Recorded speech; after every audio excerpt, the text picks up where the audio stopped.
Vamos a ir iniciando. Buenas tardes, compañeros y compañeras. Mi nombre es Emanuel Martínez, como ya todos saben, lo dije en charlas anteriores, soy militante de Agrupación Peronista Lista Verde. En primer lugar, quiero agradecerles a todos y a todas por estar acá, por compartir este espacio de militancia, de discusión, de formación, que se llama Dirigentes Históricos del Movimiento Peronista. En esta charla vamos a introducirnos en la vida de Enver El Kaderi, un militante de de la JP, de la primera resistencia. Pero bueno, no quiero explayarme mucho más, porque para eso tenemos al compañero Damián Urquiza, la verdad que un gran compañero. Damián es paduense, ex docente, militante peronista y subsecretario de Transporte y Licencias del municipio de Merlo. Buenas tardes, Damián, ¿cómo estás? ¿Cómo les va? ¿Todo bien? Muchas gracias por invitarme, Emma. Muchas gracias por estar acá, todos los compañeros que se suman, que en algún punto están dedicando un poco de tiempo a estar acá escuchando un poco lo que puedo llegar a contar. Y que en este tiempo donde todo el tiempo, donde todo vale plata para un laburante, dedicar tiempo a esto es muchísimo. Así que bueno, les agradezco mucho. Este, Está- desde que me pidieron que me sume a este ciclo de charlas, en el último tiempo, hasta inclusive en los últimos días, pensaba cómo podía llegar a comenzar. Perdonen acá que tengo el compañero que me pasa.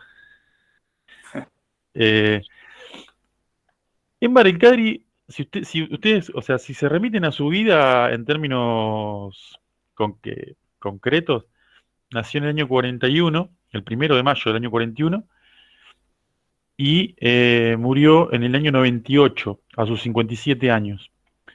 Si ustedes lo evalúan en términos de vida de cualquier persona, murió joven. eh, una persona de 50 años es una persona joven. Y si lo evalúan en términos de quién participó de la resistencia peronista y se involucró con tanto énfasis en todo el proceso de la resistencia peronista, que es lógicamente posterior al golpe de Estado del año 55, que ahora vamos a ir profundizando, eh, en algún punto se podría llegar a creer que vivió demasiado, porque muchos de sus compañeros, es muy común que este gato esté acá porque a él le gusta participar de las charlas, pero bueno, te pido disculpas. Eh, y Se podría decir que vivió demasiado. La realidad es que Enver El Kadri, su vida, su relato histórico-político, se lo podría empezar a tomar a partir del año 55, cuando es que se produce el golpe de Estado contra Perón. Él se cría en una familia, él nace en Córdoba, pero al poquito tiempo ya termina viviendo ahí, apenas siendo muy chiquito, termina viniéndose a vivir a Ciudadela, al conurbano nuestro, ahí en el límite con General Paz. Pero que era otro conurbano, porque era el conurbano, ellos cuando se vienen, él nace en el 41 y ellos se vienen en el 46 para acá, justo cuando arranca el gobierno de Perón. Y si ustedes se ponen a ver, seguramente en el año 46 Ciudadela era totalmente diferente a lo que soy. Hoy yo creería que si uno quiere llegar a comparar Ciudadela del año 46 con cómo sería hoy, más asimilable a lo que para nosotros los que somos del oeste entendemos como Moreno, ese segundo, tercer cordón del conurbano que se está desarrollando hoy, que tiene esos distritos que son mitad urbanos, mitad rurales. En ese entonces Ciudadela era una zona fabril, lindante con capital, pero que todavía estaría lleno de terrenos, baldíos y demás. En ese contexto es y muy cerquita de capital, muy pegado a capital, con lo cual, con toda esa posibilidad de acceder a un montón de, de eventos de tipo político, cultural, que le van a servir a su formación, muy accesible, porque lo tenía cerquita en ese entonces. Pero él nace en Córdoba, en un pueblo cercano a Río Cuarto, y su padre es un hombre libanés. él es exiliado del Líbano. Su padre viene y se instala en Córdoba, era eso que nosotros hoy casi que sintetizamos con la idea del turco que vende, que en realidad se le dice turco a todos, pero era del Líbano, que es otro país. Turquía es un país. Sí, una familia con creencias islámicas. Y en algún punto, si uno se pone a ver, toda la historicidad del padre termina repercutiendo en su propia vida, porque su padre también es peronista, es de los primeros peronistas. Su padre es comisionado municipal en el año 43, cuando se hace la revolución del 4 de junio del año 43 del Grupo de Oficiales Unidos, el primer golpe de Estado que en realidad que produce un grupo del ejército en el año 43, del cual participa el general Perón, y que le permite al general Perón ser esa figura pública que después termina siendo potenciada a partir de que tiene la posibilidad de presentarse elecciones ya sobre fines del año 45 para ser presidente a principios del año 46. Ese periodo del 43 al 46 es el que lo forja Perón como figura pública política y que lo termina ubicando a él en primera instancia como ministro de Guerra, secretario de Trabajo y Previsión, lo que hoy sería un ministro de Trabajo, y que a su vez también termina siendo vicepresidente. Esos cargos son los que lo ponen en eje político para que todo el movimiento sindical, que en ese entonces recién se estaba organizando, pero que estaba bastante consolidado a partir de que nosotros estábamos teniendo un proceso donde se estaban sustituyendo importaciones previamente a eso y sobre todo consolidado con el proceso que arranca Perón. Entonces ahí empieza a haber obreros y se empiezan a organizar, porque Perón también fomenta que se empiecen a organizar en todo ese periodo. Y son ellos quienes después terminan llevándolo a la presidencia, ¿no? Entonces, el padre de Enver el Kadri, en su pueblo, en un pueblo que se llama La Laguna, que queda muy cerca de Río Cuarto, plena pampa, lo que hoy serían los lugares donde se produce la soja y sus lugares bastante prósperos en términos de negocios agropecuarios. El padre termina siendo comisionado municipal, lo que sería algo así como el intendente. Lo que pasa que en ese entonces, al ser un golpe de Estado, se designa por decreto presidencial, ¿no? No es elegido. Y el padre viene del Líbano y se exilia porque era medio revoltoso, y en ese entonces el Líbano estaba ocupado por los franceses. Si uno rastrea en la historia, en la década previo a durante la Segunda Guerra Mundial, en la década del 40, el Líbano estaba ocupado por los franceses y Siria estaba ocupado por los ingleses. Siempre se hablaba de los sirio-libaneses, que en realidad eran dos colonias de los países más importantes que en ese entonces tenía Europa, que eran Inglaterra y Francia. En ese contexto que se cría, en esa familia se cría Enver el Kadri.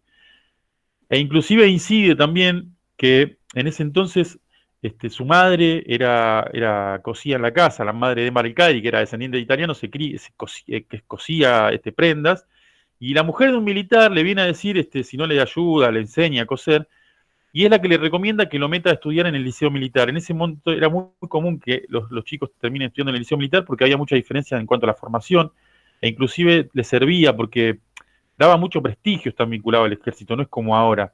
Nosotros estamos hablando de un ejército hoy que en el medio tiene un genocidio, o sea, es un ejército diferente a ese. Más allá de ser un ejército represivo, porque no es que estaba al margen de eso, pero era un ejército mucho, en ese entonces, más que hoy, mucho más que hoy, de muchísimo más contenido popular, básicamente porque también estaba la presencia de Perón, que era un militar, y que seguía siendo el comandante en jefe de las fuerzas, sobre todo desde que es presidente en adelante. Y en ese contexto es que ellos terminan enviándolo a que Enver el Kadri se haga su formación en el liceo militar, del cual es echado Enver el Kadri, porque el último año que él estaba cursando el liceo militar es justamente el año que se produce el golpe de Estado contra el general Perón. Perón gobierna creo que algunos compañeros deben saber, otros a veces no manejan tanto los datos precisos, del 46 al 55, cuando se produce el golpe de Estado. Enver el Kadri en el año 55 estaba cursando su último año y bueno, él medio que expresa su descontento con esto que estaba sucediendo, con el golpe de Estado, que justamente no estaba produciendo el ejército en su conjunto, sí una parte importante del ejército en conjunto con la Marina. La Marina era la más, siempre fue, si ustedes dividen a las tres fuerzas que componen nuestras Fuerzas Armadas, se podría decir tranquilamente que la Marina es la más oligárquica. las fuerzas, la Armada. El ejército siempre tuvo una impronta un poco más popular porque las propias bases del ejército son de nuestra base social. Para los que saben un poco más del ejército están los oficiales y los suboficiales. Los suboficiales, que es la base del ejército, siempre son inclusive del interior, hijos de laburantes, y uno tiene la jerarquía del ejército, que hoy no tanto, pero en aquel momento sí era mucho más oligárquica también la presencia de hijos de familias más encumbradas, para decirlo de alguna manera. Emma Ricardri, cursando el último año, muestra su descontento y lo expulsan. Por lo tanto, el último año lo termina cursando en otro colegio. Y acá uno podría llegar a marcar un punto de inflexión en la vida de Enver El-Kadri, que es cuando él comienza justamente a involucrarse en todo ese proceso emergente que estaba sucediendo desde la caída de Perón, que es el proceso de la organización de todo ese descontento popular, porque habían derrocado al presidente que sin ningún tipo de duda había generado un cambio en el orden social y había mejorado la calidad de vida de los trabajadores, pero que por la persecución de la propia del propio golpe de Estado y quienes estaban al frente de ese golpe de Estado, en ese entonces el general Rojas, Aramburu y Lonardi, que son inclusive quienes toman la presidencia de la nación, los generales Rojas, Aramburu y Lonardi, bueno, al tener al ser bastante violentos en las medidas que toman, sobre todo en el momento posterior al golpe de Estado, ¿no? Que se terminan agarrando, se articulan. Había mucha resistencia al golpe en algunos sectores, inclusive de adentro del ejército, porque ya les digo, había un sector importante del ejército de raíz popular que se identificaba con el general Perón. No olvidemos que Perón era militar. Entonces había como una disputa hacia adentro del ejército y en un momento estos generales que se hacen cargo del golpe de Estado terminan fusilando, ¿no? Recordemos los clásicos fusilamientos del general Tanco, del general Valle, del general Cogorno, del coronel Cogorno, que son quienes se manifiestan y en un momento ya el año posterior al golpe de Estado, en el año 56 más precisamente, se expresan y quieren salir a tomar las calles nuevamente para restituir al general Perón en el gobierno. Y en ese contexto es en el cual Enver El-Kadri comienza a juntarse con otros jóvenes y que le comienzan a dar forma a lo que hoy ya está establecido como una institución, para decirlo de alguna manera, como algo ya preestablecido, que es la Juventud Peronista. La otra vez yo cuando releía todo esto, me acordaba que no sé si hay, los que militan probablemente lo recuerden con más ganas, los que militan digo constantemente y otros un poco más de lejos, pero hay un cantito que dice, somos de la gloriosa Juventud Peronista, y en otro momento dice, a ver quién me puede ayudar, dice, a pesar de las bombas, de los fusilamientos, los compañeros muertos, los desaparecidos. Si ustedes se ponen a ver, a pesar de las bombas, los fusilamientos, están hablando justamente de la bomba del año 55, de los fusilamientos del año 56, de los desaparecidos, que son ya la última etapa del periodo de resistencia previo a la dictadura genocida del año 76. O sea, ahí lo que es todo ese periodo que viene marcando esta canción, que reivindica a la juventud peronista, sin ningún tipo de duda que Enver El-Kadri es el partícipe más protagónico. Él y algunos más, pero él con mucho más énfasis. Y probablemente no sea muy conocido Enver El-Kadri, pero lo que le ha hecho trascender, y ahora continuamos con un poco con este devenir histórico, creería yo que es esa cosa, ellos en un momento terminan dando lugar a una organización política que se conoce como el peronismo de base, y creo que acá habría que hacer un paréntesis para explicar un poco a qué apuntaban con la cuestión del peronismo de base.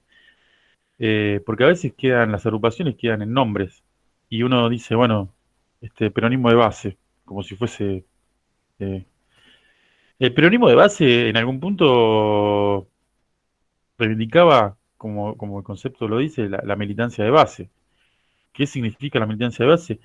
Y ahí está la militancia que concibe a la política desde un lugar en el que no aspira a ocupar cargos de poder. El peronismo siempre se jacta, y muchos compañeros se jactan, de la pragmaticidad, de lo concreto, de decir, bueno, para cambiar la realidad de nuestros compañeros, para cambiar la realidad de nuestro pueblo, uno tiene que tomar las herramientas del poder porque es el único lugar desde donde se pueden cambiar las cosas. Y es una realidad. Pero también es una realidad que si uno no aspira a consolidar un cambio desde el plano de lo cultural, es muy cortoplacista, porque fíjense, si no, a los hechos nos podemos remitir. Todas las mejoras en la calidad de vida y, lógicamente, en la legislación laboral y en los derechos adquiridos por parte de los trabajadores de nuestra, de nuestra base social desde el 55, desde el 46 al 55, y hasta tranquilamente lo podemos llevar al plano de lo que fue el gobierno de Néstor y Cristina. O sea, todas esas mejoras en la calidad de vida, en la calidad de vida de nuestro pueblo, si eso no se traduce en una discusión en la base de nuestro orden social, tranquilamente pueden venir a volarlo de un plumazo.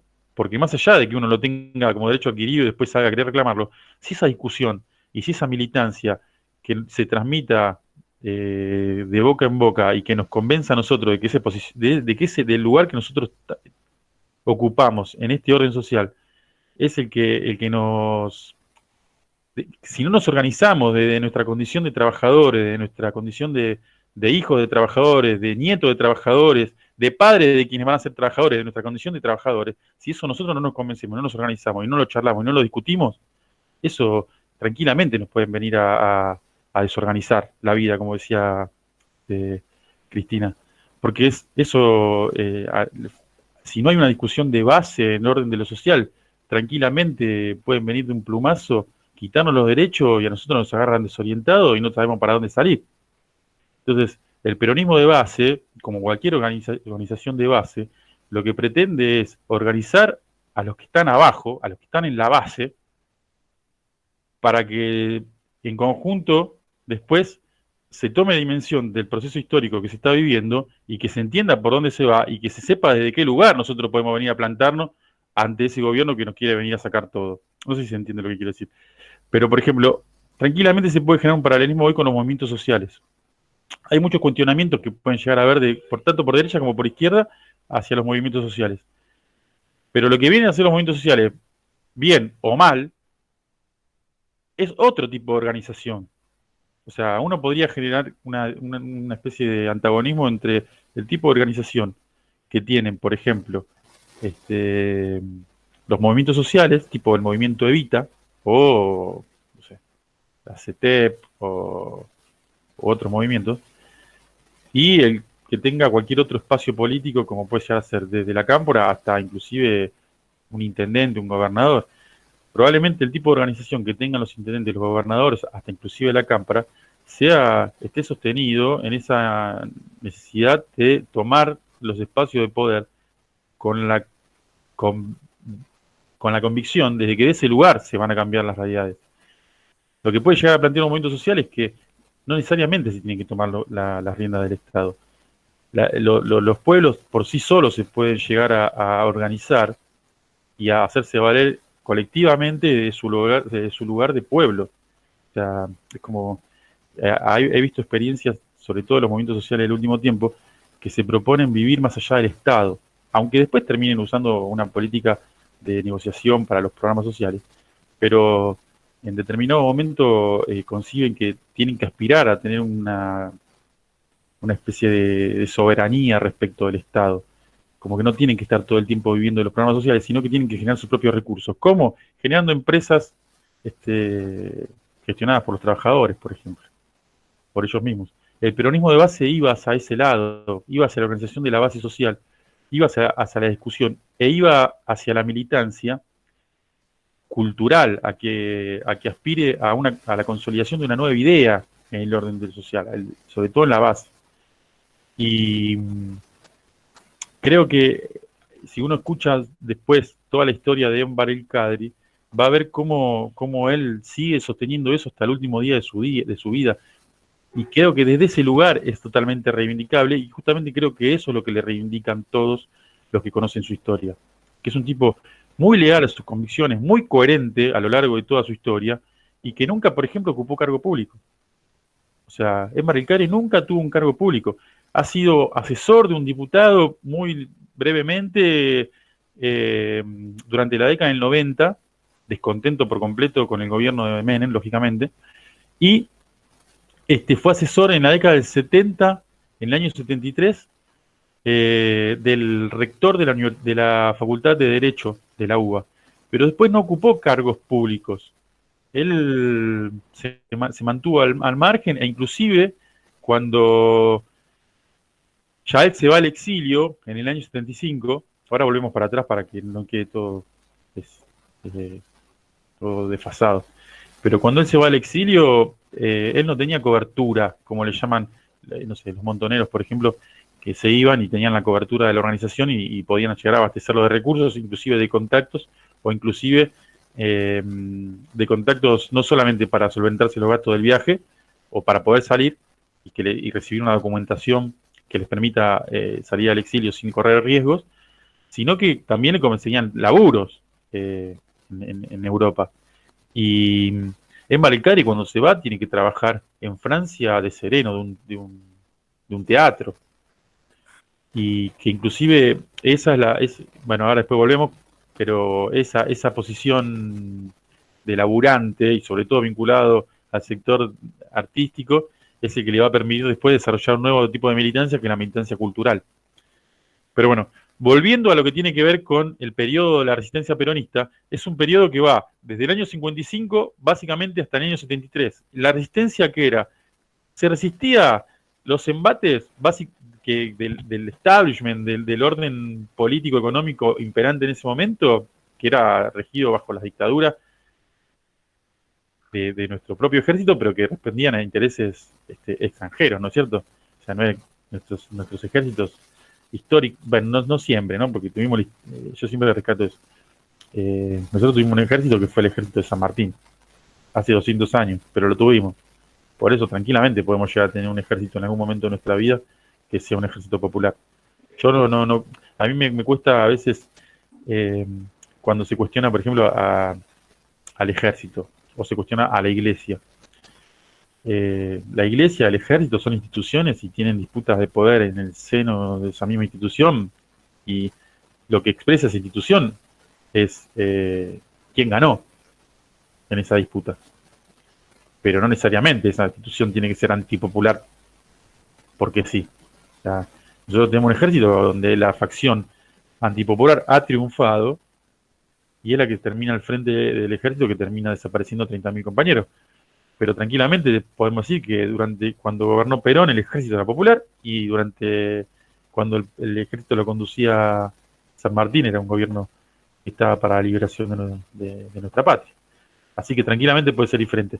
Pero lo cierto es que todo ese periodo de 18 años que va del año 55 al 73 es el que lo tiene de protagonista a Enver el-Kadri como fundador de la JP, de la Juventud Peronista. Y pensemos que Enver el-Kadri en el año 55 tenía 14 años. O sea, y él ya ese mismo empieza a participar activamente. Él venía de una familia que le fomentaba.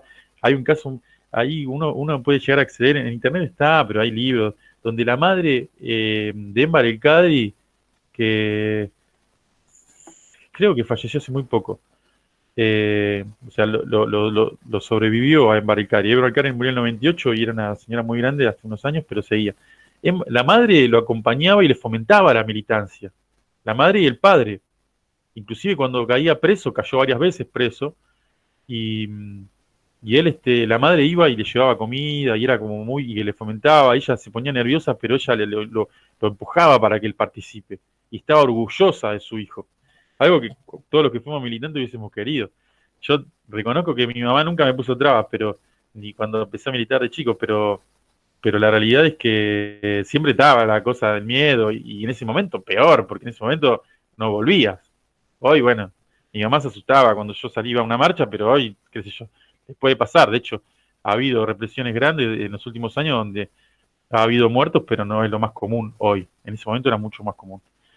Y Enver el-Kadri se vincula en la política en el año 55, con apenas 14 años, y él, con el grupo de amigos algunos del ejército inclusive, con el cual venía haciendo el liceo militar, que son también los que terminan reivindicando la figura de Perón después del golpe de Estado, terminan cayendo detenidos ya en el año 60 y terminan detenidos hasta el año 63.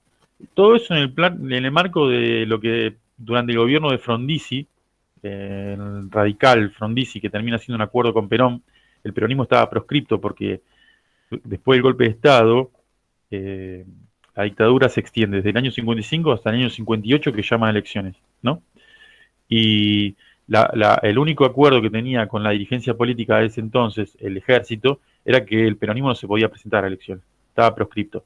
Podían presentar todos los otros, pero el peronismo no. Entonces Perón acuerda con el radicalismo de que le va a trasladar algunos votos con determinada negociación para que le facilite en algún momento volver a la Argentina. Recordemos que Perón, apenas se produce el golpe de Estado, se tiene que exiliar porque lo querían asesinar, ¿no es cierto?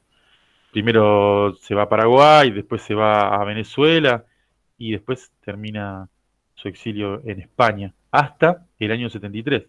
O sea, 18 años está exiliado Perón. Para quien quiere conocer un poco más de esta historia y que es muy interesante, sobre todo este periodo, bueno, todo el peronismo en general, pero este periodo de resistencia, hay muchas películas, hay muchos libros, pero uno de ellos es, por ejemplo, Sinfonía de un Sentimiento, la película de Leonardo Fabio que está compuesta, está fraccionada, se encuentra en YouTube de varias maneras, fraccionada del modo original, que son 26 partes, 13 partes la primera parte y 13 fragmentos la segunda, pero después está dividido en fragmentos de 5 o 6. En total deben ser algo así como un par de horas largas, porque es bastante interesante y bastante importante la investigación que hizo Leonardo Fabio, el director de cine peronista, y que en la década del 90 se puso a compilar todas estas imágenes y armó todo el relato como para contar básicamente todo lo que fue el periodo del peronismo, desde la concepción del peronismo, de los orígenes del peronismo, hasta ya la dictadura, ¿no? La última dictadura, estamos hablando de la dictadura del 76 al 83, la dictadura genocida, la más atroz que tuvimos. Enver el Kadri cae detenido durante el gobierno de Frondizi, como decíamos, en el marco del plan Conintes, era un plan que establecieron ellos, decretaron un plan de conmoción interna, se perseguía a toda aquella figura que supuestamente alteren el orden público y termina detenido durante 3 años, siendo muy joven. Para esto, él ya había caído detenido, pero salía, ellos tenían una práctica muy común que es muy, hoy a veces se comenta, que en el año 55, cuando se produce el golpe de Estado, la dictadura saca un decreto, el decreto 4161, que prohibía nombrar a Perón. La otra vez yo cuando leía el decreto estaba buenísimo porque me hacía acordar, no sé si ustedes vieron el quilombo que había con respecto a las marcas en torno a Maradona, que supuestamente se las había quedado Morla y que las hijas diputaban y qué sé yo. Cuando uno va a patentar una marca, no sé, claro, tiene que patentar todos los nombres aledaños porque si no, o sea, si yo pongo un alfajor, bueno, te prohíben la marca, si querés poner un alfajor Maradona, tenés que pagar la Maradona. Ahora, si podés Maradonita, no, entonces ¿qué haces? Patentás todos los nombres parecidos para que sea Maradona, Maradonita, Dieguito, Diego, lo que sea, te terminen pagando a vos, porque en algún punto están buscando eso, vender más alfajores porque lo promocionan a través de la figura de Maradona. En este caso, el decreto 4161 era parecido, o sea, sabiendo que podían llegar a usar sinónimo o algún que otro simbolismo que represente la figura de Perón, prohibieron todo. Entonces no se podía decir Perón, no se podía decir Evita, no se podía no se podía cantar la marcha, no se podía hacer nada. Entonces, en ese contexto es que, siendo un adolescente, en y junto a algunos más, salían a la calle a provocar. Entonces terminaban detenidos, porque estaba prohibido decir Perón, Evita y todo. Entonces, bueno, ellos dice que iban muy, hay anécdotas que lo cuentan recurrentemente, sobre todo en la época de la resistencia, tanto de Marcari como muchos otros compañeros, que iban, por ejemplo, a Corrientes Esmeralda, ahí pleno centro, y gritaban "Viva Perón" y salían corriendo hasta que lo agarraba la policía, o inclusive iban a la puerta de las instalaciones del diario La Nación, un diario históricamente oligárquico, y de repente capaz que le sacaban charla a algunos que estaban mirando los titulares que se publicaban en las vidrieras del diario, y se agarraban a las piñas. Y como bien cuenta Daddy Brieva, no sé si la han escuchado alguna vez a Daddy Brieva, dice que el grito de "Viva Perón", en ese momento, como estaba prohibido, se gritaba como quien sale corriendo, diciendo "Viva Perón, carajo", y se gritaba y salía corriendo. Por eso se grita rápido "Viva Perón, carajo", porque dice, porque si vos lo gritabas tenía que salir corriendo, porque siempre te iban a agarrar. Entonces no se podía gritar de otra manera que no sea hacía las apuradas. Dice Daddy Brieva.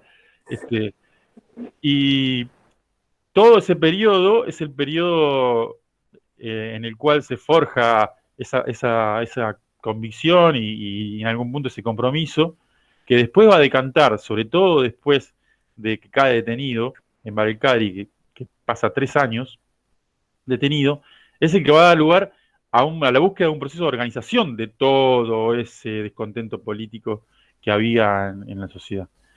Y él dice que la cárcel lo hizo madurar mucho, y sin ningún tipo de duda, calculo que debe ser un golpe de horno tan grande que, siendo tan chico, él nace en el 41, cae en el 60, a los 19 años cae detenido y por causas políticas, con lo cual también, viste, es otra cuestión. Cuando sale en el año 63, ya comienza a darle forma a algo más organizado. Ahí terminan de formar la Juventud Peronista, ahí termina yendo a visitar al general Perón a Madrid, al exilio que tiene en Puerta de Hierro, en Madrid. Hay una anécdota que cuenta su madre, que dice que cuando va, charlan, y el general Perón le dice, bueno, Émbar, ahora la foto. Y Émbar Elgares le dice, bueno, yo no vine a sacarme una foto, yo vine a recibir órdenes, general. En algún punto la anécdota la cuenta la madre,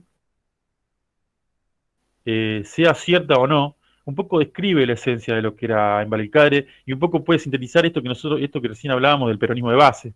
Quien militaba en el peronismo de base apostaba a la organización social y política de las bases de la sociedad, del trabajador, del tipo que está en el barrio, pero no aspiraba a ocupar un cargo público, no aspiraba a ser una figura pública, a hacer algo que es muy común.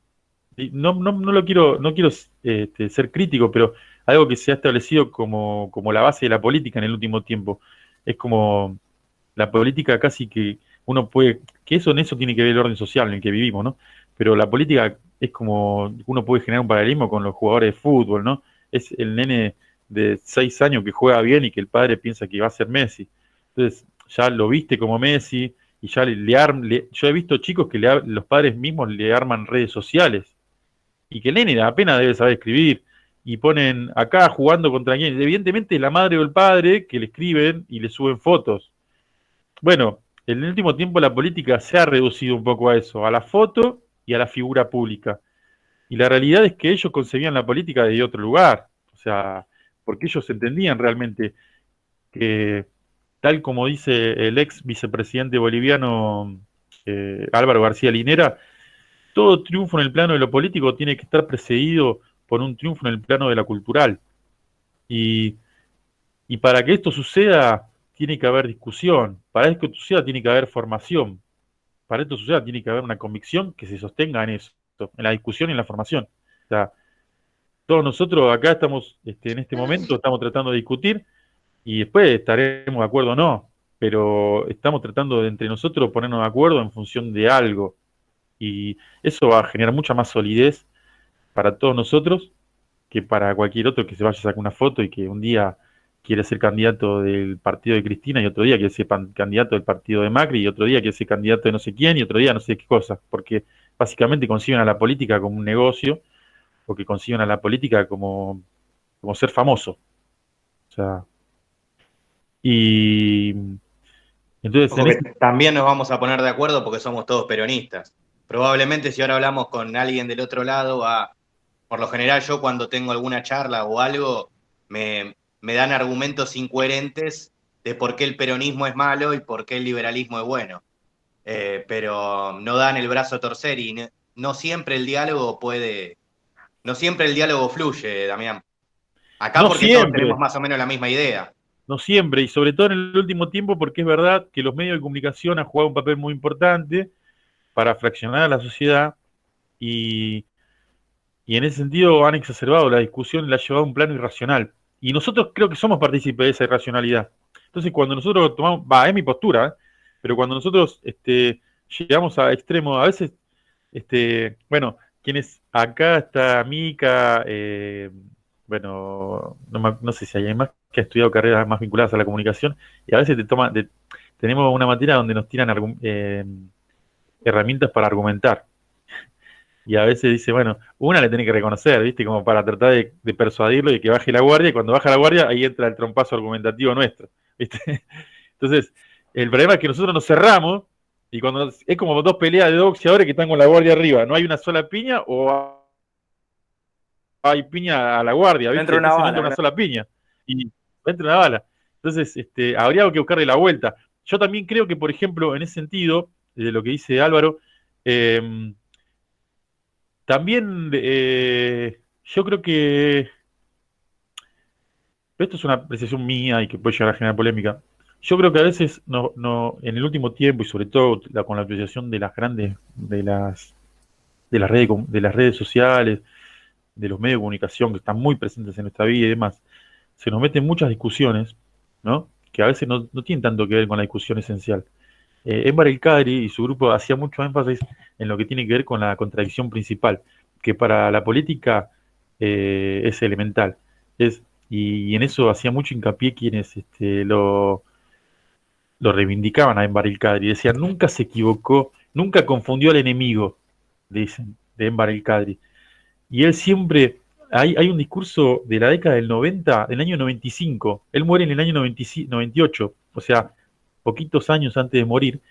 Enver El Kadri, que se había desligado un poco de la política, ya les digo, era asesor en la década, en el año 92, era asesor de un diputado un diputado que era del peronismo, que se había apartado del núcleo de diputados de Menem, que estaba formando de alguna manera u otra lo que después terminó siendo el Frente Grande, que terminó en ese fracaso también, pero de cualquier modo eran como unos peronistas descontentos con el gobierno de ese momento, y él era asesor. Y en ese momento lo llevan a una charla, no me acuerdo, el año 95 por qué era el contexto, y él hablaba de todo eso, ¿no? Y él en ese momento seguía hablando de la oligarquía, ¿no? Que de repente, a veces, hoy tenéis compañeros que le pueden llegar a bajar el precio a ese concepto. Pueden decir, bueno, deja de hablar de eso, qué sé yo, no sabemos qué es, qué sé yo. Y la realidad es que todos le reivindican a Enver El Kadri, que él nunca le pifió al enemigo, siempre identificó bien claro quién era el enemigo del pueblo. Y en una parte dice Enver El Kadri, por ejemplo, dice, ¿por qué estamos todos discutiendo entre nosotros si en representativa representamos el 95% de esta patria y que somos los que queremos que nuestra patria sea independiente? O sea, él identificaba que la oligarquía es una minoría muy significante. Lo que pasa es que a nosotros nos prenden en un montón de discusiones internas y nos parten como pueblo. Entonces, nos meten cuando se nos acaba la discusión, y con esto no es que yo tengo partido tomado respecto de todo, ¿eh? No es que no tengo el partido tomado respecto de todo. Ahora, y voy a dar el ejemplo, y capaz que sirve para polemizar, y es válido. Y digo, y si alguno me quiere cuestionar, me cuestiona, no hay ningún tipo de problema. Pero, por ejemplo, cuando nos meten la discusión del aborto, ¿no? Aborto, aborto, aborto, aborto. Entonces, aborto sí, aborto no, y vos tenés dos posiciones que se matan. O sea, hay gente que, yo he estado en lugares donde de repente dicen, no, no, porque es pañuelo celeste, qué sé yo. Yo realmente me identifico con quien está a favor de la despenalización del aborto, pero nunca podía creer que mi enemigo es alguien que se oponga al aborto. Mi enemigo es el antipatria. Mi enemigo es el que no representa, el que está en contra de los intereses de la patria, y es el que defiende los intereses de una minoría muy minoría que está en contra del pueblo. Después, con lo demás, tenemos diferencias, pero nada, son compañeros en última instancia. O sea, mirá que me voy a poner a pelear, a sacarme los ojos con alguien que está en contra del aborto. Claro, O por ejemplo, o algo más actual, qué sé yo, a mí me parece que nos pusieron a discutir que si estaba bien o estaba mal la foto de la fiesta de Alberto. Todo eso. Te Nos iba a sacamos decir, la mirá, discusión. te iba a decir, cuando terminamos de discutir el aborto, ahí nomás no meten otra. Y cuando terminamos de discutir otro, ahí nomás no meten otra. Y cuando quería acordar, nos metieron 5 discusiones a la vez. Cuando quería acordar, no está ni de acuerdo con el que ayer estaba de acuerdo. Porque ya hay una cosita que te metieron en el medio, este, que, que te hace como, pero con este compartíamos el tema del aborto, pero ahora estamos en contra de, no sé, ¿viste? De ¿cómo se llama la empresa esa que iban a estatizar en Vicentín. Vicentín. qué sé yo? Y Entonces, la como tienen que que estatizar, la manga tienen que de... estatizar, estamos de acuerdo, pues justamente son los, ahí sí que deberíamos estar todos de acuerdo. Pero, pero lo que quiero decir es, cuando hay una discusión que tenemos saldada como pueblo, aparece y nos quieren fragmentar. Porque la idea es fragmentarnos, la idea es que terminemos discutiendo entre nosotros, para que no discutamos lo principal. Y creo que en ese sentido, en Barilcadri tenía muy en claro qué era lo principal. Y, y respecto de eso, justo hoy pensaba, ustedes forman parte de un sindicato. Ustedes tienen bien claro qué es lo que los une como espacio. Su condición de trabajadores de una rama puntual del trabajo. O sea, por lo tanto, tienen las mismas problemáticas, o más o menos las mismas problemáticas, porque lo del quilombo que uno tuvo ayer, el otro lo va a tener pasado mañana. Que no sé, que se cagó de frío en un puesto, en una barrera, por decirte, no sé. Que el otro no le dieron la pilcha, que el otro, no sé, le pasaron la falta cuando no se le tenían que pasar. Son las mismas problemáticas porque es el mismo sector. Entonces se organizan en torno a eso. Y los pueblos tienen un montón de problemáticas que comparten y que tienen, que sería nuestra tendencia básica a organizarnos. O sea, en el territorio, en función de qué nos organizamos, en el barrio, por ejemplo, y en función de las problemáticas del barrio. Entonces, ¿por qué terminan imperando las problemáticas que nos desunen? Que ni siquiera son las principales, que son las que nos permiten la esencia de la supervivencia. Embar el Cadri decía, hay una frase que yo subí ayer porque me pareció genial. Con esto no estoy invitando a que me sigan en las redes porque no soy un gran por momentos sí, pero bueno, no sé cómo hago para... No, a veces me cuesta... A ver. Embar Cadri dice... He aprendido que hay una dimensión superior a las diferencias políticas o ideológicas, que es la dimensión humana, la dimensión de la amistad, del amor, del compañerismo, de la solidaridad, que se ve sobre todo en los momentos difíciles. Y yo creo que justamente hay una condición que excede a las diferencias que nos imponen de algún modo, y yo creo que las diferencias ideológicas está haciendo alusión justamente a la diferencia que nos imponen desde la izquierda más tradicional, ¿no? A esa cosa, porque en definitiva el peronismo es la representación de lo nacional y de lo popular. O sea, ¿qué nos une? ¿Qué es lo que identifica al peronismo? Nuestra condición de pueblo. Pueblo somos todos. No hay nada que nos desuna como pueblo. O sea, las problemáticas que tengo yo viviendo en el conurbano, en la zona oeste, varían, pueden variar. Pero ¿cuánto pueden llegar a diferir de las problemáticas diarias de supervivencia que tiene un vecino de Longchamps, un vecino de Lanús, un vecino de Montechingolo, un vecino de Varela, un vecino de Moreno, un vecino de Malvinas Argentina, de General Sarmiento, del Cruce Castelar acá de la Franja Noroeste, un vecino del norte, del fondo del último barrio de Tigre? Son las mismas, son las del tipo que tiene quilombo para viajar a la mañana cuando se levanta, que lo rajan del laburo y que mañana no sabe de qué va a laburar, que tiene que dar de comer al hijo, que lo tiene que mandar al colegio, que el hijo no tiene la computadora ahora para hacer la virtualidad. Son las mismas. Las problemáticas son las mismas. Lo que pasa es que de repente, a veces justamente esto, ¿por qué terminamos discutiendo en una parada de colectivo o en la cola del banco con otro que a priori no hay ninguna diferencia? Y terminamos discutiendo porque Alberto Fernández sí, Alberto Fernández no, la foto de esta, ¿no? De la quinta, eh, el aborto, no sé, no se me ocurren, pero está lleno. Todos los días tenemos una discusión diferente. Son los medios de comunicación, Damián, lo que instalan eso. Hoy la presencia de los medios de comunicación es terriblemente relevante. Antes se necesitaba un golpe de Estado. Vos te fijás en las otras dictaduras, bueno, ahora no quiero hablar de dictadura, pero ¿cómo se instalaban los liberales? Con un golpe de Estado. Ahora directamente con los medios de comunicación ya está. Mirá, Separás por un lado, separás por el otro y así tuvimos 4 años de macrismo hermosos.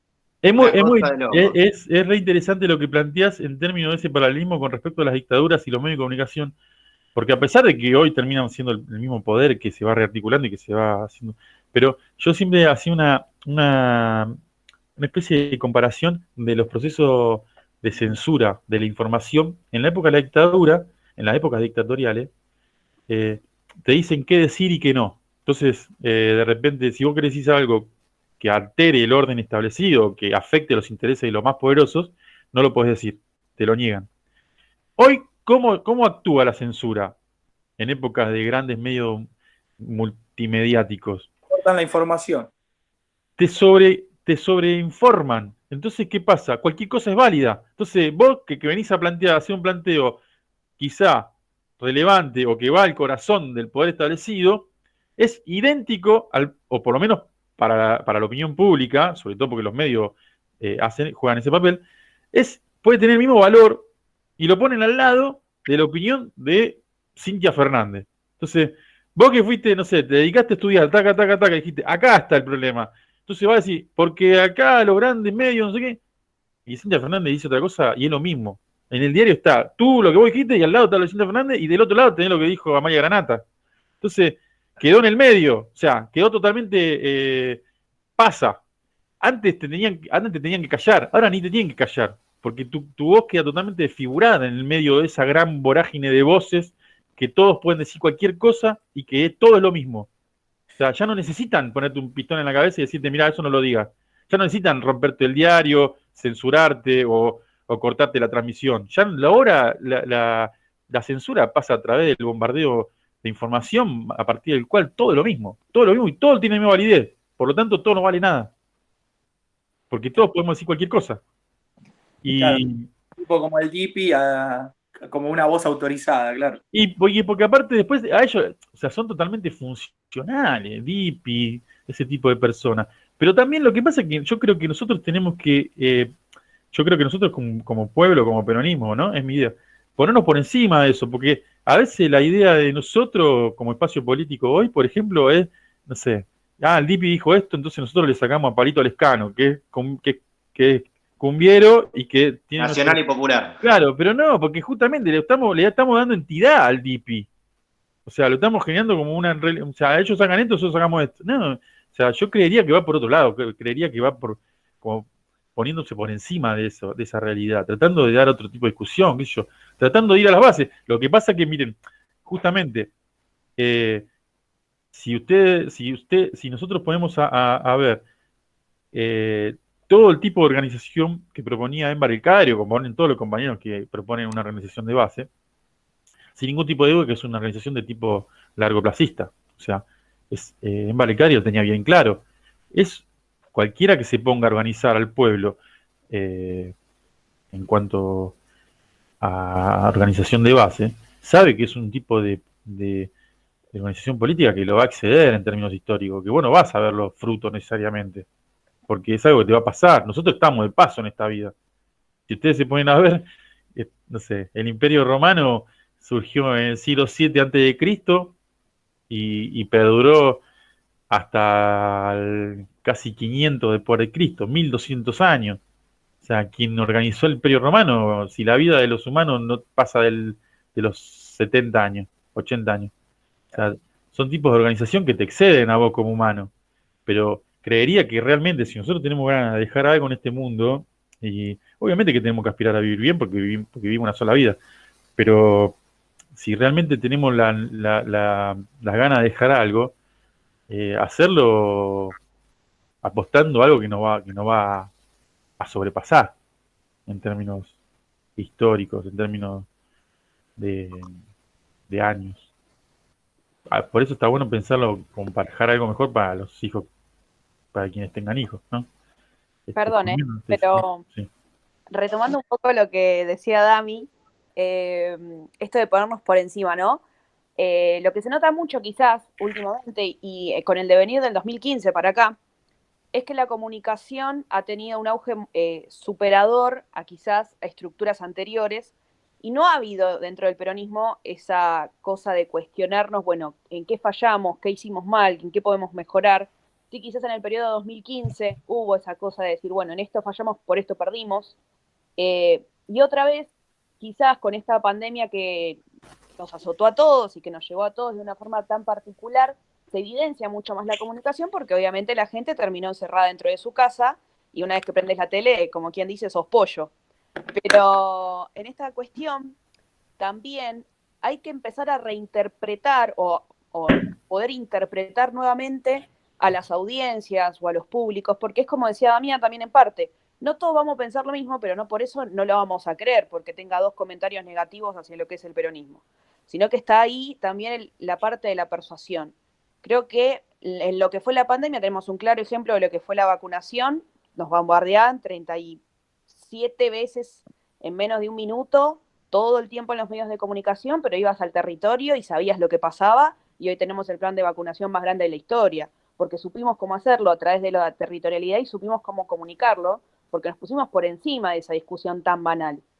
Pero bueno, cuando hay motivos, por ejemplo, como esto de Alberto o estas cuestiones chiquitas, bueno, a uno le hierve la sangre y reacciona. Pero en esto también, volviendo un poco a lo que habla el Cadri, mientras hablaba Damián, se me venía mucho el ejemplo de lo que fue en la pandemia la población de Quilmes en Villa Azul. Se lo bombardeó de arriba abajo ese sector y se pudieron reorganizar en una situación pandémica atroz, porque la realidad del COVID había sido muy fuerte en esa zona, con los medios de comunicación 24/7 bombardeando esa situación cuando era un país entero el que estaba atravesando eso, y fue una comunidad organizada que al día de hoy se puede llevar a distintas dinámicas del conurbano, no solamente el conurbano sur, el conurbano norte o el oeste, sino que hay nuevas formas de poder reinterpretar la comunicación. Yo creo que la militancia no mata Big Data, el Big Data necesita de la militancia. Se tienen que tener los 2 espacios para poder generar nuevas políticas que atraviesen a toda la sociedad, no solo en lo que es la comunidad organizada y que obviamente quizás también, como otros espacios políticos creen y piensan, se puede llegar a transformar la política y la vida de cada uno de los vecinos y vecinas a través de la función pública y ejerciéndola desde ahí arriba.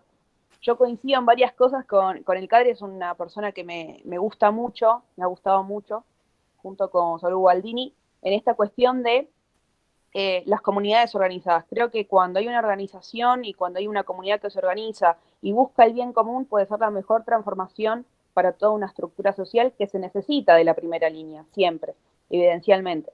Y trayéndolo quizás un poco a lo que es esto de la vida diaria, a ver, cuando nos subimos al tren Roca, creo que es el gran termómetro de medir la realidad de lo que le pasa a cualquier persona. Yo siempre digo, el tren Roca lo digo yo porque vivo en San Vicente, me tomo el tren Roca de punta a punta para ir hasta Plaza Constitución. Pero digo siempre, es un gran termómetro de hasta de lo que uno quizás ve de otro vecino, de otra persona, y lo que puede llegar a votar, porque ahí se vive todo, se evidencia todo, desde la realidad que se levanta el trabajador a las 6 de la mañana para ir a laburar y ganarse el mango, hasta que vuelve a su casa. Entonces me parece interesante esta cuestión de a veces ponerse por encima de estas discusiones tan banales que nos traen los medios de comunicación y ejecutar la política desde otros aspectos. Muy interesante. Sí, varias cuestiones que comparto. Creo que si hay algo para reivindicar respecto de que podría llegar a pensarse en qué consiste la organización popular que proponía de base de Enver el-Kadri, y que yo les venía contando esto del padre que venía del Líbano, qué sé yo. El padre era un libanés en el contexto de un país que estaba ocupado por una potencia extranjera como era Francia. Por lo tanto, él se termina exiliando justamente porque él resistía esa ocupación. Y esa condición de identificación, de ansia de soberanía de su pueblo que tenía el padre, yo creo que en algún punto es lo que termina transmitiéndole a Enver el-Kadri, que termina identificándose con el peronismo desde ese lugar también, ¿no? Desde su condición de argentino. Y lo que decía Mica, esto por ejemplo, del barrio este en Quilmes, que en un momento salió en los medios, creo que ¿en qué consiste la organización de base? Y en fortalecer un poco la identidad popular, o sea, en que saber que nosotros somos eso, O sea, hoy, hace un tiempo me acuerdo haber leído, no me acuerdo dónde, un documento que hablaba sobre el neoliberalismo en el mundo y decía que aquellos países donde la identidad nacional era más fuerte, era más complejo para el neoliberalismo penetrar. Porque, o sea, y esto que decía acá el compañero, no me acuerdo si era el compañero Álvaro respecto de, bueno, cuando veníamos hablando de las discusiones que se dan, qué sé yo, y cómo se puede llegar a persuadir. Yo hace unas semanas estaba discutiendo, estaba comiendo un asado con unos amigos y a mí me gusta mucho, reivindico mucho la cultura popular de todo tipo. Y, y, por ejemplo, en el último tiempo me cae súper bien Elegante. Eh, y, y entonces voy a comer un asado con unos amigos y hay un amigo que no viene mucho, que es de Capital, que me sale a cuestionar Elegante, ¿no? Y, y a mí lo que me salió, que creo me salió espontáneamente y después, bueno, pensé que estaba bien defenderlo de ese lugar a Elegante. Yo le dije, mire muchacho, Elegante es uno de nosotros que la pegó. O sea, es un pibe del fondo de General Rodríguez, de acá, de la Franja Oeste, del conurbano, que se dedicó a hacer una cosa, le fue bien y trascendió. No deja de ser uno de nosotros. O sea, y no deja de ser uno de nosotros porque el pibe mismo se jacta de ser de ahí. Como que evidentemente no reniega de sus orígenes, por lo tanto tiene bien claro de dónde viene y qué representa, y en algún punto uno lo percibe, porque lo he visto en alguna que otra entrevista, como que identifica cómo es la cosa, identifica quién es quién, no es ningún tonto en ese sentido. Y yo creo que Emma El Cadri reforzaba eso, reforzaba, eh, pretendía que todos nosotros estemos tengamos claro de dónde venimos, quiénes somos y a dónde tenemos que ir. ¿Qué es lo único que tenemos que tener claro? ¿De dónde venimos? ¿Qué estamos haciendo? ¿Y a dónde vamos? Y después la vida nos va a ir llevando, pero la realidad es que si nosotros tenemos claro nuestros orígenes y qué representamos en este orden social, listo. Ya con eso sabemos quién es quién. Volviendo a la cuestión más de datos respecto de la vida.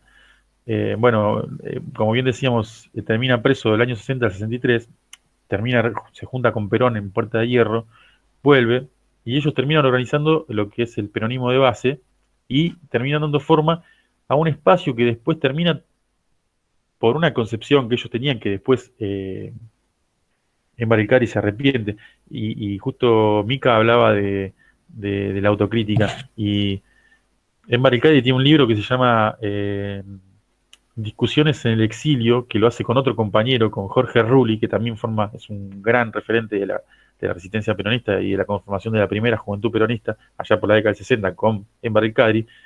Y es un libro que es todo autocrítica. Tiene una autocrítica muy feroz respecto de lo que ellos vinieron haciendo hasta ese momento. Y Embar el Cadri, en el año 68, el 67, pero en el año 68, termina llevando a cabo lo que es la segunda experiencia guerrillera en la Argentina. La primera había sido en el año 64, por una experiencia más de izquierda, en Salta, pero ellos ya en el año 67, después de que se juntan con Perón, de hecho se le pregunta, ¿Perón estaba de acuerdo con que ustedes armen la guerrilla? Perón no estaba de acuerdo con todo. O sea, nosotros le decíamos que lo único que queríamos es que él vuelva, queríamos traerlo de nuevo a la Argentina, después de ese exilio forzado en Paraguay, Venezuela y España, sobre todo en España, que estuvo mucho más tiempo. Y ellos concebían que sí o sí había que armar dos patas guerrilleras, una urbana y una rural. Y bueno, la guerrilla urbana, que era esto, iban y le robaban a un policía y le sacaban las armas, y qué sé yo, se llamaba guerrilla urbana descamisados Evita Compañera, y la guerrilla rural se llamaba, lo tenía todo por acá, no me acuerdo el nombre, ya lo voy a encontrar. Pero bueno, ellos arman la primera guerrilla y se van a Tacorral o a Tucumán. No duran nada, los agarran a los 10 minutos, no arrancan. De hecho, ni siquiera es que lo agarran en combate. Los agarran porque los confunden con unos tipos que estaban contrabandeando cosas. Ahí es la segunda cárcel de Embar el Cadri, y ahí es torturado muy ferozmente, termina pasándolo muy mal, y está preso desde el año 68 hasta la amnistía del año 73, del 25 de mayo del año 73, que es muy conocida y que seguramente algunos la conoce, sobre todo los más grandes, algunos puede ya haberlo vivido, y cuando gana Cámpora, cuando asume Cámpora, mejor dicho, el 25 de mayo del año 73, él había propuesto que iba a liberar a todos los presos políticos. Entonces, los Montoneros y todos los espacios políticos fuertes de ese entonces, en el año 73, van a Plaza de Mayo a recibir a Cámpora y de ahí mismo marchan a los penales donde estaban los detenidos políticos para que los liberen. Entonces los terminan liberando, Cámpora termina firmando un decreto de necesidad de urgencia ahí tipo, a la medianoche de ese 25 de mayo para que los liberen ahí mismo. Entonces terminan abriendo y cuentan la anécdota que de repente las abren a las puertas de los penales, entonces terminan saliendo presos comunes también, porque era como muy improvisado todo. Ahí es donde termina siendo liberado Enver el Kadri y ahí termina volviendo a estudiar, porque él había arrancado a estudiar Derecho después que terminó el secundario, pero no había terminado en ese entonces. Y cuando lo liberan, vuelve a estudiar, termina como asesor del rector, del decano de la Facultad de Derecho de la UBA de ese entonces, Kestelboim, y ya es muy crítico, inclusive de sus propios compañeros, de lo que era en ese ahora me acordé, el grupo guerrillero se llamaba Fuerzas Armadas Peronistas, la FAP, y ellos le habían puesto a su destacamento rural, le habían puesto ¿Cómo? Corralo Rancho, no me acuerdo bien. No. Tenés que lo he anotado porque eran nombres que no me acordaba. Bueno, no me acuerdo.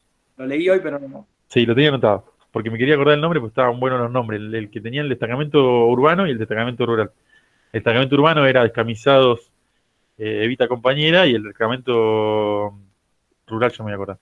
La cuestión es que él se vuelve cuestiona mucho todo eso que ellos venían reivindicando durante la década del 60, que era la toma de las armas y demás. Él se aparta de eso, arman una fracción de la FAP, pero que no tiene mucha vida y termina encantando la nada. Y inclusive la parte que sostenía la toma de las armas termina metiéndose adentro de Montoneros. Como todos bien saben, Montoneros termina nucleando a muchas fuerzas guerrilleras de ese entonces, la FAP, la FARC, que eran fuerzas armadas revolucionarias, todos terminan confluyendo adentro de Montoneros, por eso Montoneros se engorda, como dicen ellos, mucho.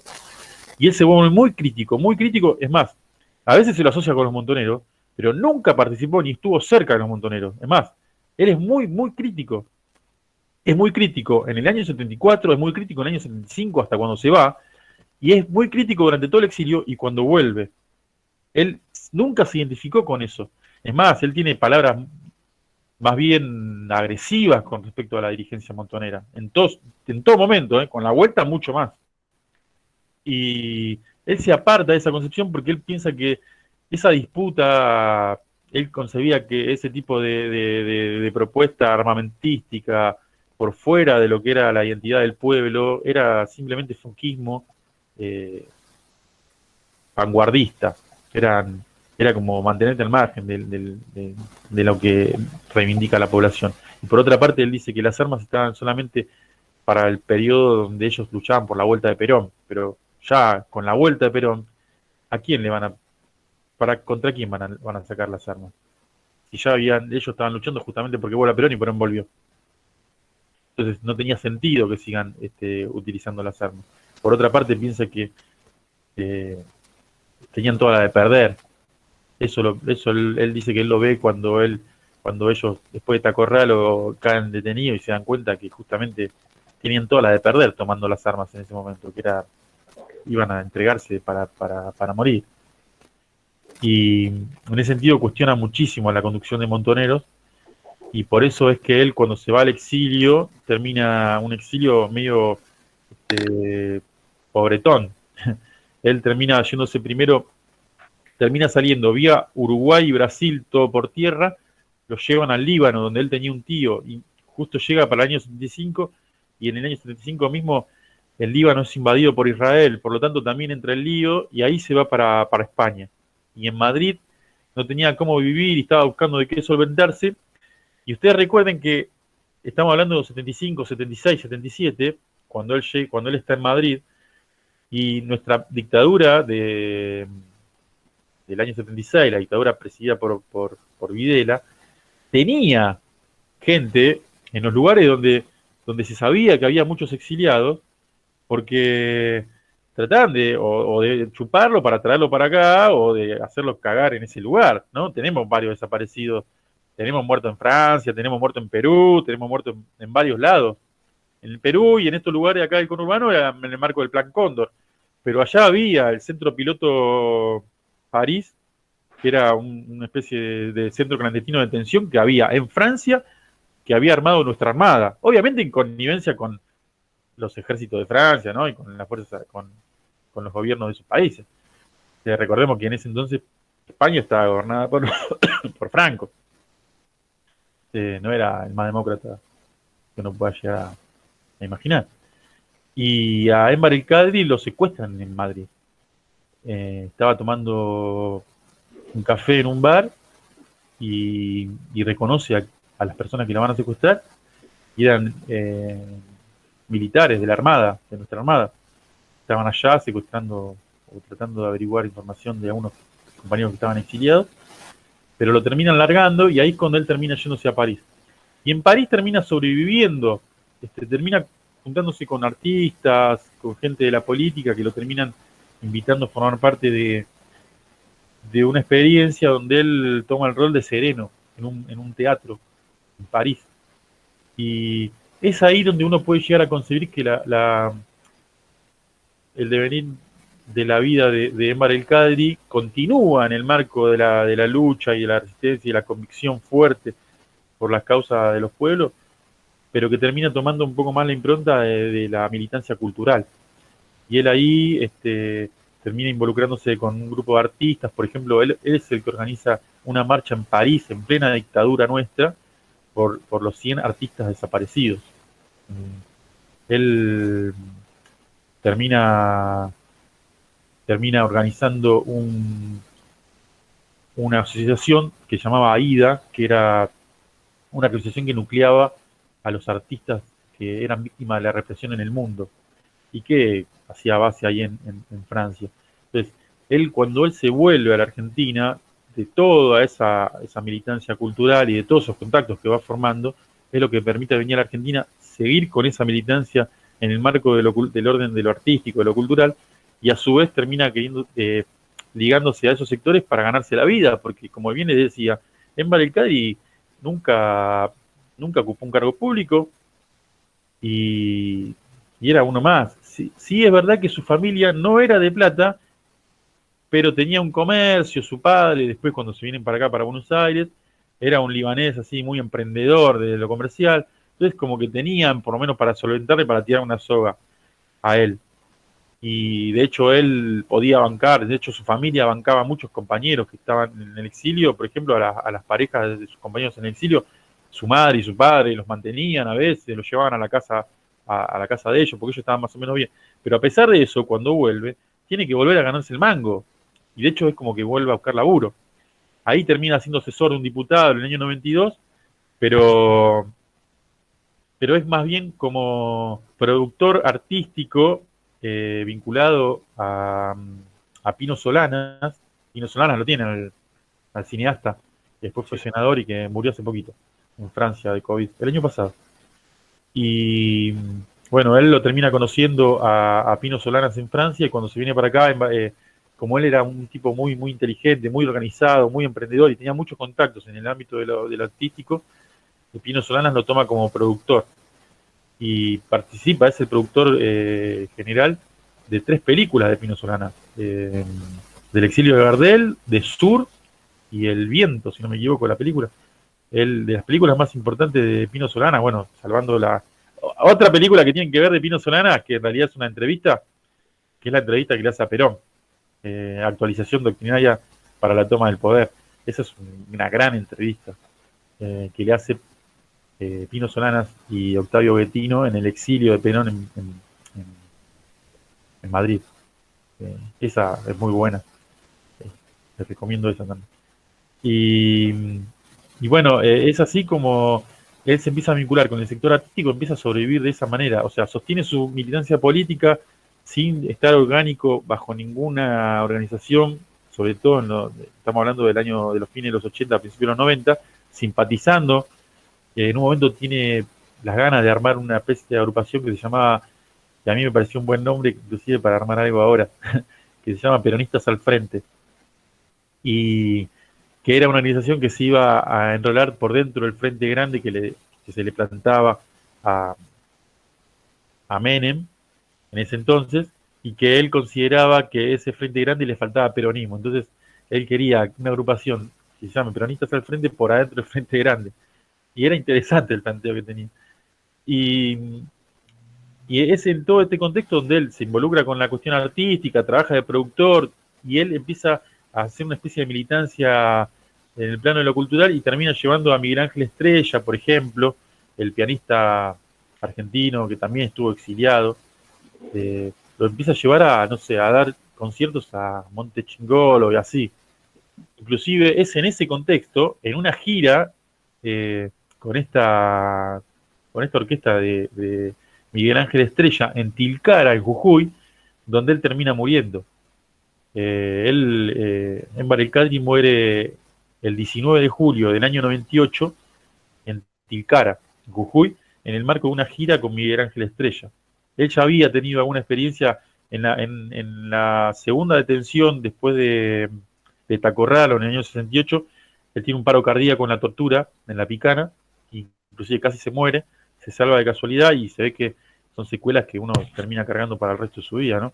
Como muchos compañeros que han sido torturados, que han cargado con ese estigma de la tortura física hasta el día de su muerte.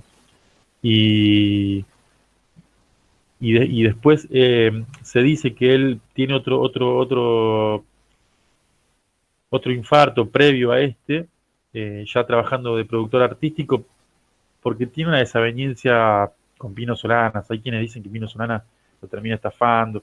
La realidad es que no me consta ninguna de las dos cosas, por lo tanto no quiero hablar de nada que no tengo chequeado.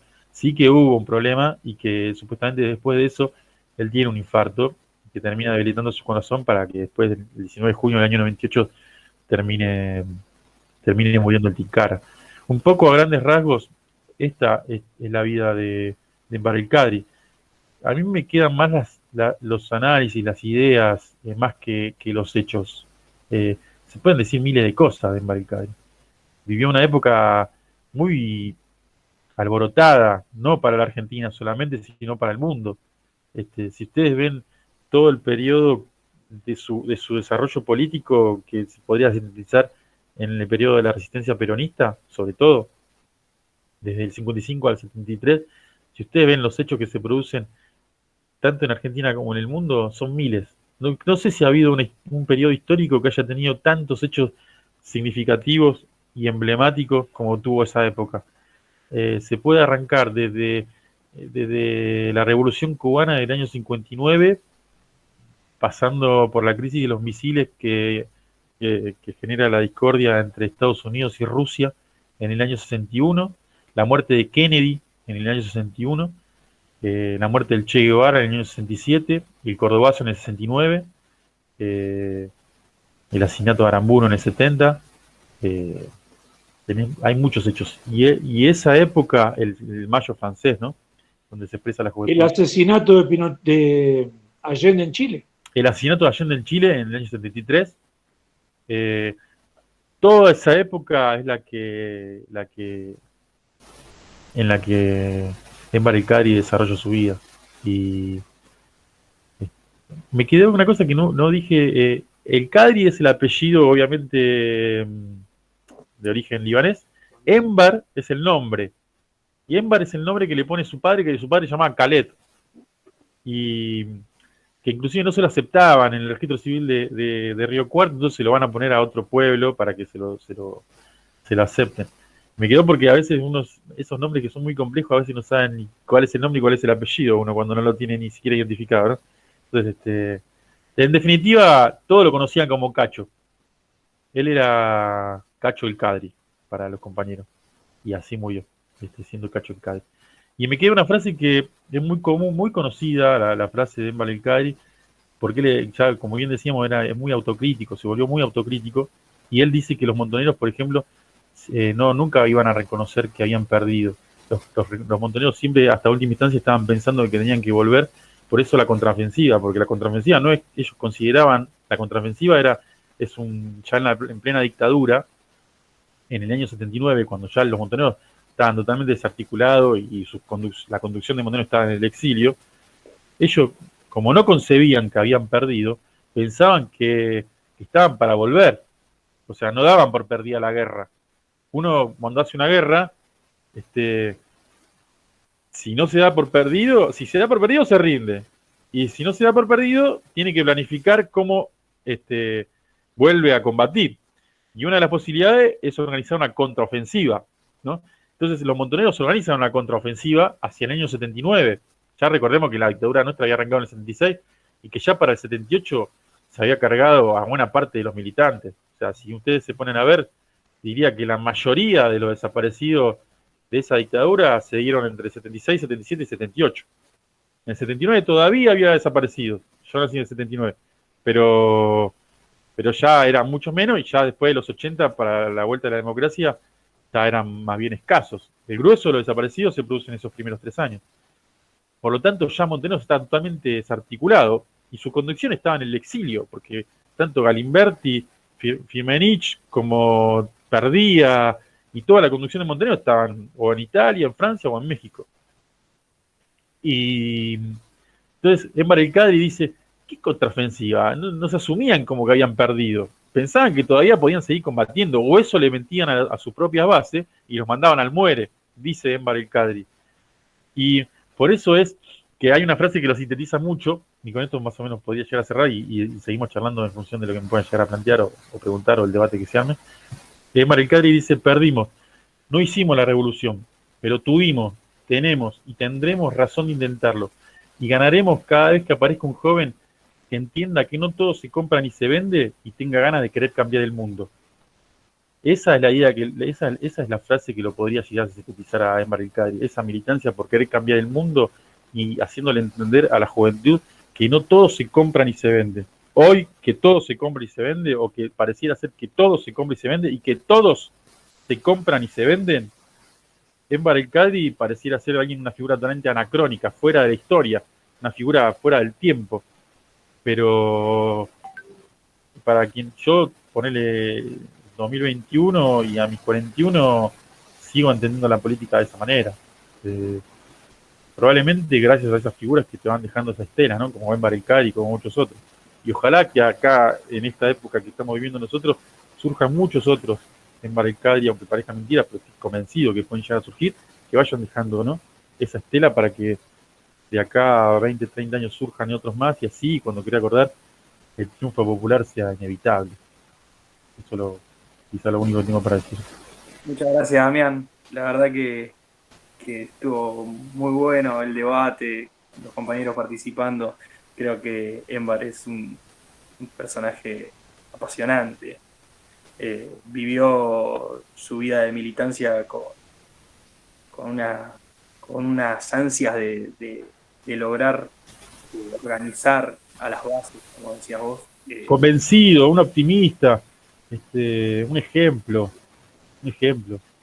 para mí por lo menos.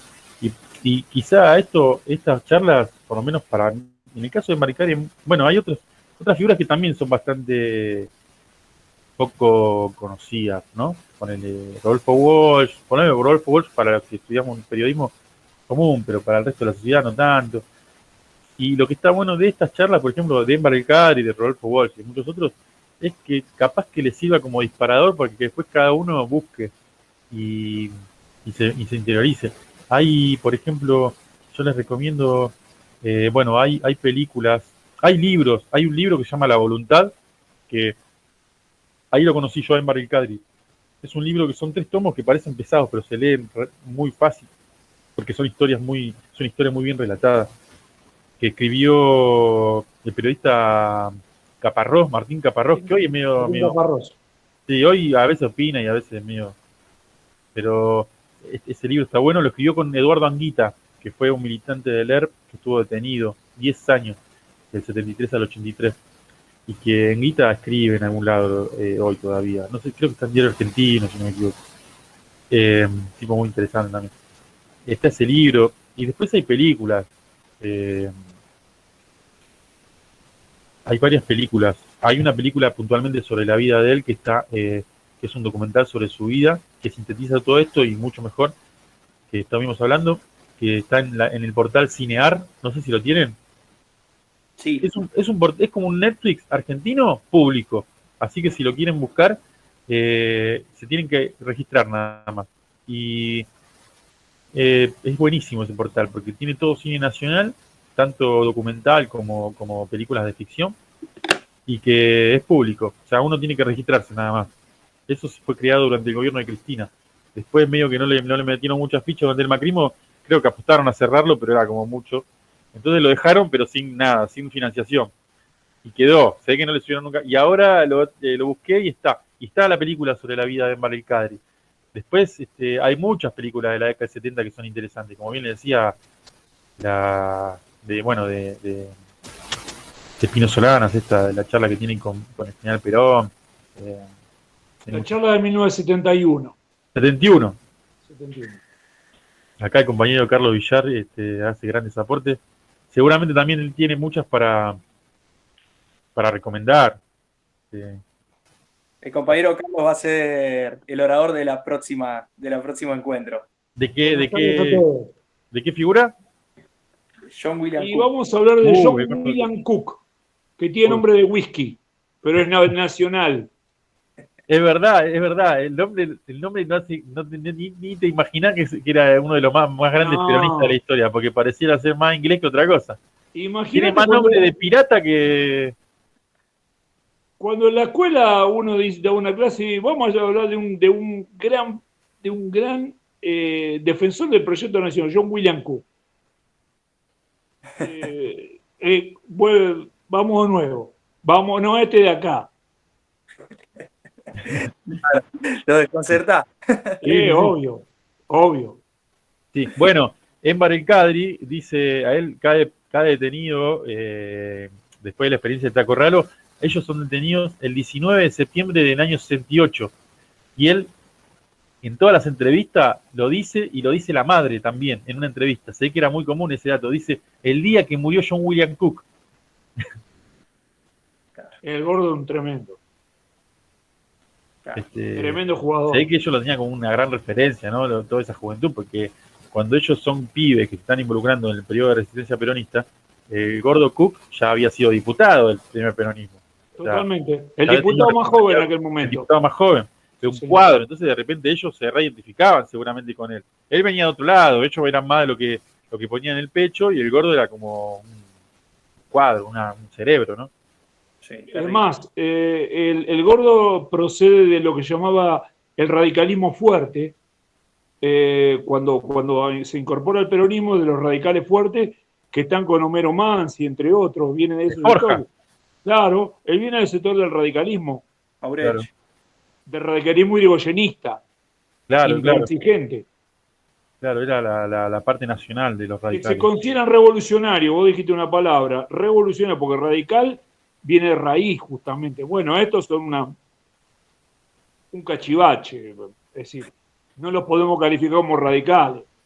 No, hoy lo que queda evidenciado, y en eso creo que Néstor, me acuerdo que cuando se produce, sobre todo después del quilombo que tiene para terminar el mandato, por antipopular, lógicamente, Alfonsín, claro, se resquebraja por completo el radicalismo. Y con la experiencia de la Rúa, mucho más todavía. Entonces, Néstor consideraba que había que recomponer un poco el sistema político argentino, que queden dos polos claros, ¿no? De decir, bueno, acá tenés quienes conciben a nuestro país como un país, o por lo menos aspiran a que nuestro país sea soberano y que decida por sí mismo. Y por otro lado, aquellos que tienen otro tipo de idea, que pretenden liberar el país y que quede atado a los intereses de los yanquis o de los ingleses, y que eso se había resquebrajado después de que el radicalismo se había muerto, porque el peronismo seguía más o menos, pero el radicalismo, que era quien representaba esos intereses, ya no estaba en juego, sobre todo después de la caída de la Rúa. Entonces, como que el radicalismo viene bamboleando desde ese momento a esta parte, y creo que hoy ha encontrado su lugar, o sea, como fuerza antipopular y Lo que representante. pasa que, primero que me parece muy bueno, yo lo había hablado con Emanuel, anticipando un poco a lo de la semana próxima, esto del laburo de parte de los compañeros, como bien vos decís, ferroviarios, ¿no? Y en general, de militar, ¿no? En el espacio. Yo no sé en qué anda la mayoría de acá, pero seguramente el más viejo soy yo, con 57 años, y habiendo pasado los 80 y los 90, donde, bueno, yo veo acá gente joven hablando de política, y nosotros los 80 y los 90 era fútbol, fútbol, fútbol y bueno, y algún asado y alguna cuestión meramente anecdótica. La política no figuraba, No, no calificaba, estaba tremendamente desprestigiada. Y en los 90 ni que hablar. Los que tomamos conciencia para pelear a los 90, desde lo cultural, como decías vos, respecto de Embarcacho el Cadri, la nada misma. La frase era: te quedaste en el 45. Ahora no nos dicen eso. Así que los que están presentes acá tienen un terreno ganado bastante grande. no, eso que decís vos es verdad. No te rías, es más, lo digo en serio. Bueno, algunos deben tener un poco menos que yo, pero yo siempre digo lo mismo. En la década del 90, yo era chico, tenía 18 años en el año 98 y nadie hablaba de política. Nadie. Era muy poco común que alguien se dedique a esto. No existía, pero ni por casualidad. También que no existían las nuevas tecnologías, pero no había grandes charlas. Era muy escasa la discusión, muy escasa los lugares de participación, de discusión, de formación. Después del 2001 se empieza a generar el 2003 es el que empieza a tomar y de 2003 el que le empieza a dar un cauce más organizado, Néstor, ¿no? Obviamente. Sí, obvio. Pero el 2001 es el punto de inflexión que termina haciendo salir a la gente a la calle, y lo que hacen esto es medio aglutinarlo y llevarlo, encauzarlo. Y de ahí es donde ellos le empiezan a dar máquina, porque eso también es parte de la decisión política de Néstor, de darle máquina a la juventud, para que se involucre. Y que hoy yo veo como que está medio estancada ese proceso que se había arrancado de dinamizar la discusión juvenil, se estancó, me parece a mí. Y que creo que no es propio solamente del... O sea, hay varios factores. Entre ellos, obviamente, que está el 2015, el macrismo, las nuevas tecnologías, la pandemia. Seguramente todo incidió. Mirá, ahí lo estaba leyendo un comentario de Néstor que hablaba del 1 a 1, y los que vivimos los 90 también hay que recordar, ya que vos estás para un poco, porque seguramente acá hay varios que son purretes, son pibes, entonces, digamos, con respeto, por supuesto, con respeto. Sí, siempre a uno le decían pibe cuando uno era pibe, y ahora uno le dice pibe a los pibes cuando es un viejo. Entonces, bueno, un poco es así la cosa. Pero hablando de este punto del 1 a 1, se habló del fin de la historia en aquel momento, muchachos, perdón, no quiero discriminar a ninguna compañera. Se habló del fin de la historia. Fukuyama decía: se terminó la historia, ya está, listo, hay un solo bloque, el mundo es unipolar, no discutamos más. Se cerró la discusión. Entonces era muy difícil hablar de este tipo de cuestiones cuando todo el mundo creía que había triunfado el mundo unipolar. ¿Qué vamos a reclamar? Ya está todo dicho. Claro. Ustedes se quedaron en el libro de historia, ya fue eso. Claro. Creo que ahí vos fijate un detalle. Me tocó militar, o sea, ser delegado en la industria del vidrio en los 90. En el vidrio, empleados del vidrio, en Cristalux, acá en Harley. Y te puedo asegurar, o les puedo asegurar, mejor dicho, voy a pluralizar, que ustedes tenían la posibilidad de discutir tete a tete con la estética que a ustedes se les da la gana: tatuaje, piercing, aro. Perdón, ¿puedo cometer un exabrupto? Sí. Nadie se va a ofender. No. Bueno, reunión de delegados sindicales en un bolichón, empleados del vidrio, año 91. Los compañeros que estaban arriba, imaginen la estética: campera de cuero. Bueno, querían parecerse a Rucci o a Gualdini. Querían parecerse, dije, hagámosla, marquemos la distancia. El frasco no hace el contenido. Bueno, los muchachos llegaban ahí, te miraban por el hombro, el que le está hablando en este momento, que está un poquito grande, pelo largo, enrolado, collarcito, camisita, camperita de jean con escudito, zapatilla de colores, y con esa pinta de puto vas a ser delegado. Ya estaba todo dicho. ¿No? Mirá, estamos discutiendo de un plano tipo de grande con gente mucho más joven y participando y debatiendo. Es imposible debatir. Por eso digo que se ganó mucho terreno y que hay que aprovechar eso. Y creo que se está aprovechando. Bueno, nada, agradecerle a los dos por la participación, a Carlos ahí que se sumó a Llegué contarnos. tarde. Y no, Quise igual. arreglarlo con casi y lo terminé rompiendo.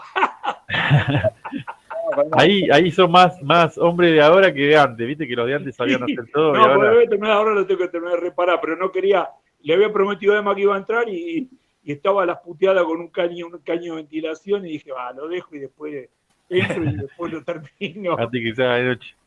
Y Así que bueno, les agradezco muchísimo a todos. Bueno, Carlos, por la participación. No, por favor, yo les agradezco. A Manuel por invitarme y a todos los que participaron. Y me voy a enganchar más. El martes que viene me voy a enganchar. Bueno, por lo pronto, Damián, espero estar a tu altura, por lo menos como para... No. Yo espero que no me comparen ni para atrás ni para adelante, porque a veces acá hay gente muy preparada la que viene dando las charlas, me comentaba Emma, y debe ser muy interesante porque aparte las figuras están buenísimas. Lo que quiero aclarar es que lo que tengo de fondo de pantalla pintado amarillo, no que estoy en una unidad básica del PRO, es el living en mi casa, por la duda. Tengo una negra arriba, así que puedo estar exhibido. Bueno, nada, agradecerles. La verdad que fue increíble la charla de hoy, Damián. Muchas gracias por compartir con nosotros y agradecerles a los compañeros y compañeras que nos acompañaron hasta el final. La verdad que es muy importante este lugar de militancia y de discusión que debemos seguir construyéndolo todos juntos. Así que nada, muchas gracias y hasta el próximo martes que vamos a estar con el compañero Carlos Villar que está ahí. Muchas gracias. El martes entonces con John William Cook con nombre de whisky. Te agradezco, muchas gracias. Saludos. Hasta luego, que la pasen bien. Gracias, Emma, gracias a todos. Gracias a ustedes, compa.